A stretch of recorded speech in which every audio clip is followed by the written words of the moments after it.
TS news में आपका स्वागत है। मैं मोहम्मद तौकीर। इस वक्त हम मौजूद हैं जो पैदल सफ़र करके हज करके आई हैं, सना अंसारी। उनसे बात करते हैं और उनसे जानते हैं उनका सफ़र आगे का कैसा रहा है और जो पिछला सफ़र करा है वो कैसा रहा है। हाँ बहन, आपका सबसे पहले तो हमारे चैनल के स्वागत है आपका। अब बताइए आपका कैसा सफ़र रहा यहाँ से जो आप हज करने गए थे अजमेर में, उसके बाद आपका कैसा रहा सफ़र? हज का सफ़र जो हमारा था, हम 2025 की हज करके जो है अल्हम्दुलिल्लाह सही सलामत हमारे घर पे आ गए थे। और वो सफ़र हमारा इतना अच्छा रहा कि हर धर्म के लोगों ने हमारी मदद की वो सफ़र में, तो हमें सफ़र में कहीं कोई तकलीफ़ नहीं आई। तो हज करने के बाद जब हम घर पे आए तो हमने 2 महीने घर पे रेस्ट किया। उसके बाद हमारा अब ये दूसरा सफ़र हमने शुरू किया है, मस्जिद अक्सा फ़िलिस्तीन के लिए हम जा रहे हैं। आपसे बहन ये जानना चाहेंगे, जब आप यहाँ से सफ़र आपने शुरू करा था अजमेर, आप मिले थे हमारे से, उस टाइम भी अपन ने इंटरव्यू करा था, लेकिन आप ये बताइए जब आपने यहाँ से सफ़र गए अजमेर से, तो आप वहाँ पर रास्ते में किस तरह की कठिनाई आई, कुछ वो भी बताइए ना आप।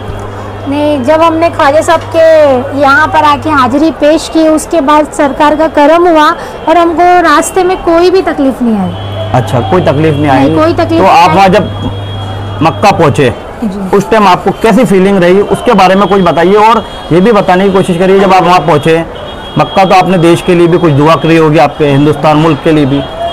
फीलिंग की मैं अगर बात करूँ तो 14 महीने सफ़र किया मैंने। 14 महीने जिस चीज़ के लिए हमने सफ़र किया वो अगर आपके सामने आ जाए तो वो बयान नहीं कर सकते। तो नज़रों के सामने जब दीदार हुआ तो हमें ऐसा महसूस हुआ कि हमारी जो 14 महीने की जो मेहनत थी वो अल्लाह ताला ने पूरी कर दी। तो ये फिर वो, लेकिन अब आगे का आपका किस तरह से सफ़र रहेगा? आप अजमेर पहुँच चुके हैं? अजमेर पहुँच गए हैं और हम घर पे से निकल के हमको 2.5 महीने हो गए और अभी हमारा ये फ़िलिस्तीन का सफ़र है, ये 6000 किलोमीटर का सफ़र है और इसमें India, Iran, Iraq, Jordan, Syria, Palestine, ये मुल्क शामिल है। इसमें 5 कंट्री से होते हुए हम जाएंगे। मस्जिद अक्सा हम जा रहे हैं। हमारे इस्लाम के 3 बड़े धार्मिक जगह है, मक्का, मदीना, उसके बाद में फ़िलिस्तीन। मस्जिद अक्सा जो है वो मस्जिद अक्सा हमारे इस्लाम का पहला किबला है।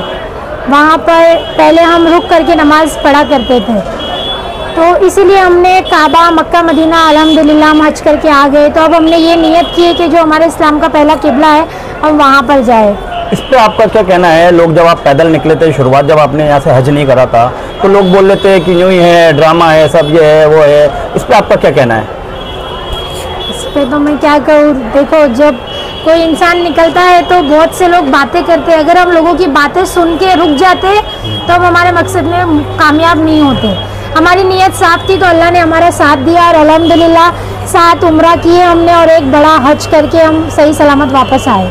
आपसे एक सवाल और है, जो आपको ये हज करने गए आप, ठीक है, इससे आपको कहाँ से प्रेरणा मिली है, सोच कहाँ से आई और आपको किसने सपोर्ट करा, इसके बारे में बताइए ज़रा।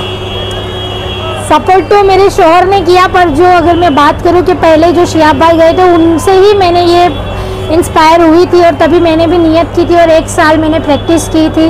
उसके बाद मैं निकली थी सारे पेपर वर्क करने के बाद। और ये सफ़र में मुझे मेरे शोहर ने फुल सपोर्ट किया और बाकी सारी जितनी इंडिया की हमारी अवाम है, जो जितना सपोर्ट मुझे इंडिया में मिला उतना सपोर्ट कहीं नहीं मिला। तो ये मैं कह सकती कि इंडिया की जैसी कोई कंट्री नहीं।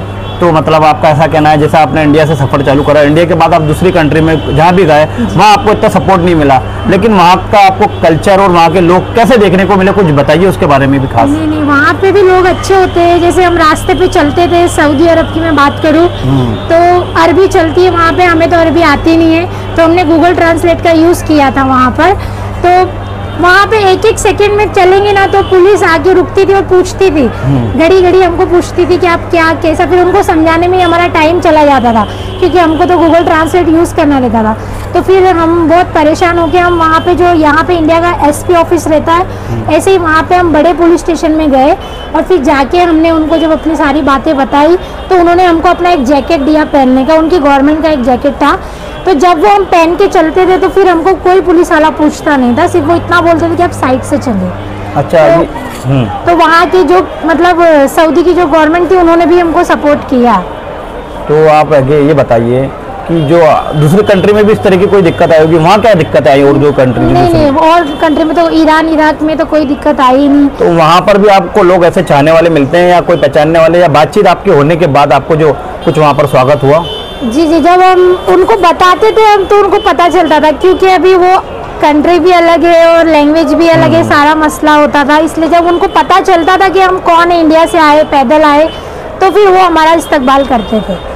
अब आपका सफ़र कैसा रहेगा और कब तक आप वहाँ पहुँच जाएंगे, इस सफ़र के बारे में बताइए आप। हमारे सफ़र जो ये 6 महीने का सफ़र है हमारा। अच्छा। अभी और 2-2.5 महीने हमें हो गए घर से निकल के। तो मस्जिद अक्सा जा रहे हैं, इसमें 5 कंट्री शामिल है, India, Iran, Iraq, Jordan, Syria, Palestine. इस तरीके से हम 5 मुल्कों से होते हुए फ़िलिस्तीन जाएंगे, मस्जिद अक्सा जाएंगे। और आजकल आपको वहाँ के हालात तो पता ही है, तो हमसे जितना, मेरे अल्लाह ने जितना, ख्वाजा गरीब नवाज़ ने हमें नवाजा है, वहाँ पर जाके हमसे जितना होगा हम उनकी हेल्प के हिसाब से जा रहे हैं। वहाँ जाने के हमारे 2 मकसद है। एक तो मस्जिद अक्सा की ज़ियारत करना, बैतुल मुक़द्दस की ज़ियारत करना, और दूसरा वहाँ पर हम हेल्प के हिसाब से भी जा रहे हैं। ठीक है बहन, तो शुक्रिया। आप सब, आपकी आवाम से मैं गुजारिश करूँगी कि जितने भी लोग देख रहे हैं, हमारे ये दूसरा सफ़र हम कर रहे हैं, तो आप सब हमारे लिए दुआ कीजिए ज़्यादा से ज़्यादा। ऐसी खबरों के लिए हमारे चैनल को लाइक, सब्सक्राइब और ज़्यादा से ज़्यादा शेयर करें।